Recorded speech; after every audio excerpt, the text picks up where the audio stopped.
ကျန်းစာထဲမှာမပါဘဲနဲ့ပေါ့နော်အပယ်ခံလိုက်ကျန်းပယ်တွေအကြောင်းကျွန်မပြောပြပေးပါမယ်ဆိုတော့ကျွန်မတို့တမကျန်းစာထဲမှာ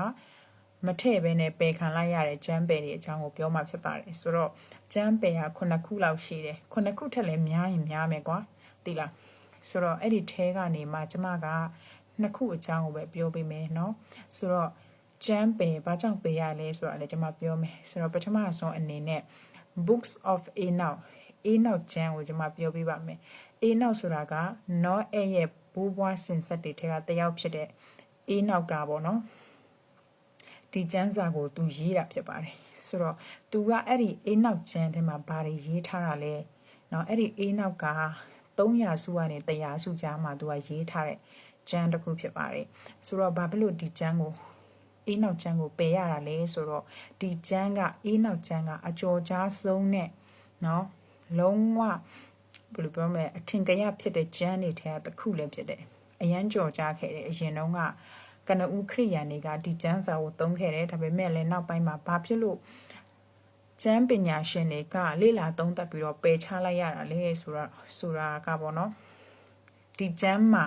နော်ဒီကျမ်းကကဘာဦးကျမ်းအခန်းကြီး6ကိုအကျယ်တစ်ချက်နဲ့သူကပြန်ပြီးတော့ရေးထားတာပါကဘာဦးကျမ်းကိုတော့အားလုံးသိတဲ့အတိုင်းပဲမောရှေကရေးထားတာဒါပေမဲ့အဲ့ဒီရဲ့ကဘာဦးကျမ်းထဲမှာမှ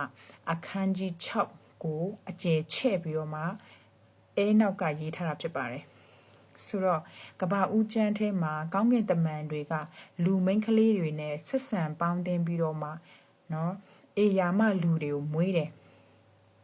အဲ့ဒီအကြောင်းကိုကဘာဦးကျမ်းမှာဖော်ပြထားတာရှိတယ်။ကောင်းကင်တမန်တွေကလူမိန်းမတွေကိုကြိုက်တယ်။ကြိုက်တဲ့အတွက်ကြောင့်ပေါင်းတင်ဆက်ဆံပြီးမှနော်အေယာမလူကြီးတွေလူကောင်ကြီးတွေလူတန်ကြီးတွေကိုမွေးတယ်ဆိုတဲ့အကြောင်းကိုပေါ့နော်။ကျမ်းစာကဖော်ပြထားတာရှိပါတယ်။ဆိုတော့နောက်ကျမ်းထဲမှာအကျယ်တစ်ချက်ပြန်ပြီးတော့အဲ့ဒီအကြောင်းအရာကိုထပ်ပြီးတော့ဖော်ပြထားတာပါ။ဘာဖြစ်လို့လဲဆိုတော့ကောင်းကင်တမန်တွေကအဲ့တုန်းကလူမိန်းမတွေကိုယူပြီးတော့မှသူတို့ကနော်တတဝါတွေကိုစောင့်ကြည့်ရဲ့နော်တတဝါတွေကိုအမြဲတမ်းလို့စောင့်ကြည့်ပြီးမှတာဝန်ယူရတဲ့ကောင်းကင်တမန်တွေကနောက်ပိုင်းမှာလူတွေနဲ့ပေါင်းတင်ဆက်ဆံပြီးတော့မှကလေးတွေဘာတွေမွေးပြီးမှပေါ့နော်လူသားတွေကိုမကောင်းတဲ့အသက်ပညာတွေသူတို့အများကြီးသင်ပေးပါတယ်ဘလို့အသက်ပညာတွေလဲဆိုရင်စัจ java လာနဲ့ဆိုင်တဲ့နက်ခတ်ဗေဒအသက်ပညာတွေကိုလည်းသူတို့ကသင်ပေးတာဖြစ်ပါတယ်နော်ပြီးတော့မှဘာလဲဆိုရင်မောအသက်တွေနက်ခတ်ဗေဒအသက်တွေဒီစัจ java လာနဲ့ဆိုင်တဲ့အသက်ပညာတွေဆုံးအသက်ပညာတွေပေါ့နော်ဒီအရာတွေကိုလူတွေကိုသင်ပေးပြီးမှလက်နက်တွေလောက်တဲ့အသက်ပညာတွေကစသူတို့ကတင်ပေးပြီးတော့လူတွေရဲ့စိတ်တွေကိုမကောင်းဆိုးဝါးဖြစ်အောင်ပေါ့နော်မကောင်းတဲ့စိတ်ဖြစ်အောင်ညှဉ်းညူးဖို့ပေါ့နော်အချင်းစရိုက်တွေစိုးလာအောင်တင်ပေးတာပါကောင်းကင်တမန်တွေကအဲ့ဒီရဲ့အကြောင်းအရာကိုဒီနောက်ကျမ်းထဲမှာအသေးစိတ်ကိုဖော်ပြထားတာရှိပါတယ်ဆိုတော့တရားစီရင်နော်ဘုရားသခင်တရားစီရင်မဲ့အကြောင်းတွေကိုကကနနနဲ့အသေးစိတ်ဖော်ပြထားတာရှိပါတယ်ဆိုတော့ဒီကျမ်းထဲမှာနက်ခတ်ဗေဒတွေမော်အသက်နဲ့ဆိုင်တဲ့ဟာတွေနတ်ဆိုးအလုပ်လုပ်တဲ့အရာတွေနဲ့ဆိုင်တဲ့အရာတွေနော်ကောင်းကင်တမန်တွေကဘာလဲဆိုတော့လူတွေကိုမကောင်းတဲ့သက်ပညာတွေသင်ပေးပြီးတော့မှပေါ့နော်ဘုရားသခင်ရဲ့အကြံစီတွေကိုဖြစ်စည်းဖို့ရန်အတွက်လူတွေကိုအမျိုးမျိုးသောအသက်ပညာတွေမကောင်းတဲ့အရာတွေသင်ပေးတယ်ဆိုတဲ့အရာကိုနောက်ကနေပြီးတော့နောက်ကျမ်းထဲမှာအသေးစိတ်ကိုသူကဖော်ပြထားရရှိပါတယ်ဒါကြောင့်ဒီမကောင်းတဲ့အသက်ပညာဆုံးအသက်ပညာမော်အသက်ပညာတွေဆိုတာကဒီဘုရားသခင်ကိုစန့်ကျင်တဲ့ကောင်းကင်တမန်တွေကနေစတင်ပြီးတော့မှနော်လူသားတွေကိုလက်ဆင့်ကမ်းတဲ့အရာတွေဖြစ်ပါတယ်ဆိုတော့ဒါကြောင့်လူသားတွေကခုနောက်ပိုင်းမှာမော်အသက်တွေဆုံးအသက်တွေနဲ့လူချင်းဒုက္ခရအောင်လုပ်တာအောက်လန်းနည်းတွေဒီလားအထက်လန်းဆရာတွေအောက်လန်းဆရာတွေဆိုတာသူတို့ရဲ့ပညာတဲ့အစစ်ကမတူလဲဆိုရင်နတ်ဆိုးဒီကောင်းကင်တမန်တွေကနေစခဲ့တာပါအဲ့ဒီအရာကိုကျမ်းစာမှာနောက်ကျမ်းထဲမှာအသေးစိတ်ဖော်ပြထားရှိပါတယ်ဒါကြောင့်ကျမ်းသက်ပုဂ္ဂိုလ်ကျမ်းပညာရှင်တွေကဒီအကြောင်းအရာတွေကိုတမန်ကျမ်းစာထဲမှာထည့်လိုက်ရင်တော့တိတ်ပြီးတော့မတင်တော့ဘူးဆိုပြီးမှနော်ဒီအရာကိုကျမ်းပယ်စရင်ထဲမှာထည့်လိုက်တာပါဒါကြောင့်နောက်ကျမ်းကကျမတို့တမန်ကျမ်းစာထဲမှာမဖော်ပြထားပါဘူးသူကကျမ်းပယ်စရင်ထဲကိုရောက်သွားတာပါโอเคဆိုတော့နောက်တစ်ခုကဘာလဲဆိုရင်Apocalypse of Peter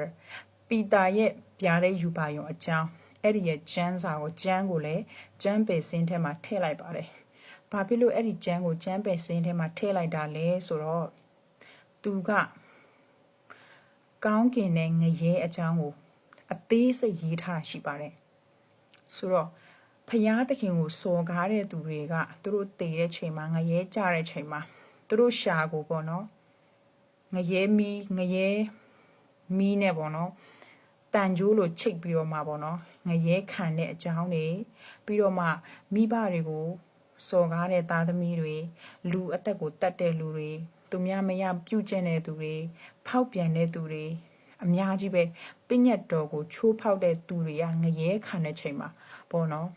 ငရဲခံတဲ့ချိန်မှာပြင်းပြင်းထန်ထန်နဲ့ငရဲခံရမယ်ဆိုတဲ့အကြောင်းတွေကိုရေးထားတာဖြစ်ပါတယ်ဆိုတော့သူတို့ရှာကိုမီးနဲ့တန်ချိတ်နဲ့ဆွဲထားတယ်တဲ့ဒီလားသူတို့ရှာကိုမီးနဲ့တန်ချိတ်လိုမျိုးဆွဲထားပြီးတော့မှပေါ့နော်သူတို့ခန္ဓာကိုယ်လည်းပလက်မှောက်ပြန်ပေါ့နော်ပုံစံမျိုးစုံနဲ့ငရဲခံမဲ့အကြောင်းတွေကိုအသေးစိတ်ရေးထားတယ်ဆိုတော့အဲ့ဒီမှာငရဲခံစားရမယ့်ကလေးတွေကစပါတယ်နော်မိဘစကားနားမထောင်တဲ့ကလေးတွေမိဘကိုပြန်တတ်တဲ့ကလေးတွေကစပါတယ်အဲ့ဒီအကြောင်းအရာတွေထဲမှာဆိုတော့ငရဲခံစားရမယ့်ဝေဒနာတွေဘလောက်ပြင်းထန်တယ်လဲဆိုတဲ့အရာတွေကိုပေါ့နော်သူတို့ကကနနာနဲ့အဲ့ဒီရဲ့ကျမ်းထဲမှာရေးထားတာဖြစ်ပါတယ်ဆိုတော့အရန်ကိုကြောက်စရာကောင်းအောင်ရေးထားတာဖြစ်ပါတယ်ဆိုတော့အစောပိုင်းမှာတော့သူတို့က400စုလောက်မှာပေါ့နော်အစောပိုင်းမှာတော့ကျမ်းစာထဲမှာထည့်ဖို့သူတို့ကျမ်းပညာရှင်တွေကစဉ်းစားခဲ့ပါသေးတယ်ဒါပေမဲ့လည်းဒီအရာကအရန်ရက်ဆက်ကြမ်းတမ်းပြီးတော့ဘုရားသခင်ကချစ်ချင်းမြတ်တာနဲ့ပြည့်စုံတဲ့ဘုရားဖြစ်တယ်ဆိုတဲ့အရာကိုပဲသူတို့ကလူသားတွေကိုပို့ပြီးတော့မှသိစေချင်တဲ့အတွက်ကြောင့်ပေါ့နော်ဆိုတော့ဘုရားသခင်ရဲ့နီလန်းနဲ့မကိုက်ညီမှလည်းကြောက်တဲ့အတွက်ကြောင့်သူကပါလဲဆိုရင်400စုလောက်ကနေဒီကျမ်းကိုပေါ့နော်ပယ်ချလိုက်တာဖြစ်ပါတယ်တမန်ကျမ်းစာထဲမှာမထည့်တော့ပါဘူးဒါကြောင့်ဒီရဲ့ကျမ်းပယ်ထဲမှာငရဲကိုဘယ်လိုခံမလဲကောင်းကင်နိုင်ငံကဘလောက်ထိနေချင်စရာကောင်းပြီးတော့မှဘလောက်ထိကြီးကျယ်ခမ်းနားတယ်ဆိုတဲ့အကြောင်းအရာတွေနဲ့နော်ငရဲကဘလောက်ထိကြောက်ဖို့ကောင်းပြီးတော့မှငရဲခံတဲ့သူတွေကဘလို့ခံစားရမလဲဆိုတဲ့အရာတွေကိုကြောက်မက်ဖွယ်ကောင်းအောင်ကိုရေးထားတဲ့ကျမ်းဖြစ်ပါတယ်ဆိုတော့ဒီအရာတွေကလူတွေဖတ်ဖို့ရန်အတွက်လည်းမသင့်တော်တဲ့အတွက်ကြောင့်အရန်ရက်ဆက်ကြမ်းတမ်းပြီးတော့ကြောက်စရာကောင်းတဲ့အရာတွေရေးထားတာဖြစ်တဲ့အတွက်ကြောင့်ပေါ့နော်ဒီကျမ်းကြီးကိုကျမ်းပယ်စင်းထဲမှာထည့်လိုက်တာဖြစ်ပါတယ်ဆိုတော့ကျွန်မခုပြောသွားတဲ့ကျမ်းပယ်နှစ်ကျမ်းကတော့ပေါ့နော်ရှင်ပေတရုရဲ့ဗျာဒိတ်ယူပါယုံကောင်းကင်နဲ့ငရဲခံရမယ့်ကျမ်းဖြစ်ပြီးတော့မှအေးနောက်ရဲ့ကောင်းကင်တမန်တွေကလူတွေကိုမကောင်းတဲ့အသက်ပညာတွေသင်ပေးပြီးတော့မှလူသားတွေကိုလက်နက်ခဲယမ်းတွေဘလို့တီထွင်ရတယ်လုပ်ရတယ်ဆိုတဲ့အသက်ပညာတွေပါကောင်းကင်တမန်တွေကသင်ပေးတယ်စัจ java လာရဲ့အလုတ်လုတ်ပုံတွေထူးဆန်းတဲ့နက္ခတ်ပေတာအကြောင်းတွေသင်ပေးတဲ့အရာတွေကိုရေးထားတဲ့ကျမ်းတွေဒီကျမ်းတွေကို